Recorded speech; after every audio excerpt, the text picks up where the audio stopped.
Parmi les principes de base qu'il incombe de rappeler, c'est le fait que la base concernant l'acte d'adoration est le caractère interdit jusqu'à ce que tu aies une preuve que cet acte est légiféré.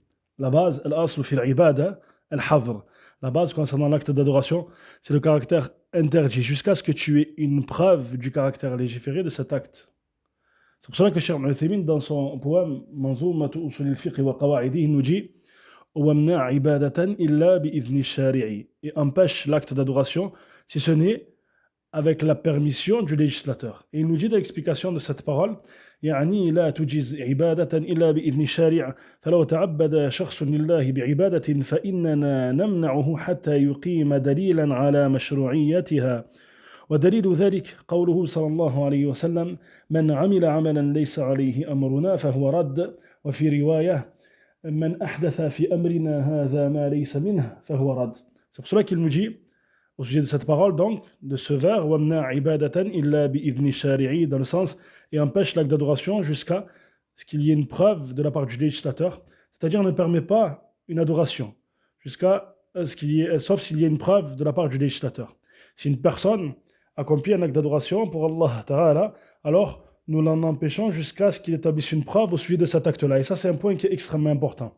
C'est-à-dire que si deux personnes sont en désaccord concernant le caractère légiféré ou pas d'un acte, une personne dit et prétend que cet acte est légiféré et une autre prétend que cet acte n'est pas légiféré.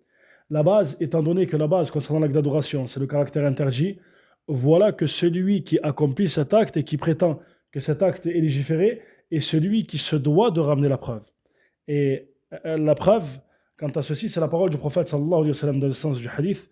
Quiconque effectue un acte au sujet duquel il n'y a pas notre ordre verra cet acte rejeté. Dans une version, quiconque ajoute à notre affaire ce qui n'en fait pas partie verra cet acte rejeté.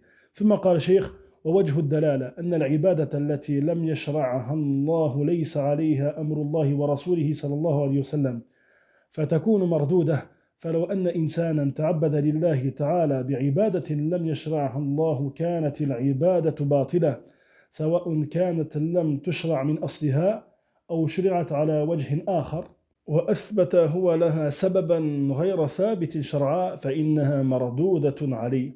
Puis Cheikh nous dit, et la preuve quant à ceci est le fait que l'adoration qu'Allah Ta'ala n'a pas légiféré, au sujet duquel il n'y a pas l'ordre d'Allah ni l'ordre du messager d'Allah sallallahu alayhi wa sallam, voilà qu'elle est rejetée. Si une personne adore Allah Ta'ala à travers une adoration qu'Allah Ta'ala n'a pas légiféré, cet acte n'est pas valable.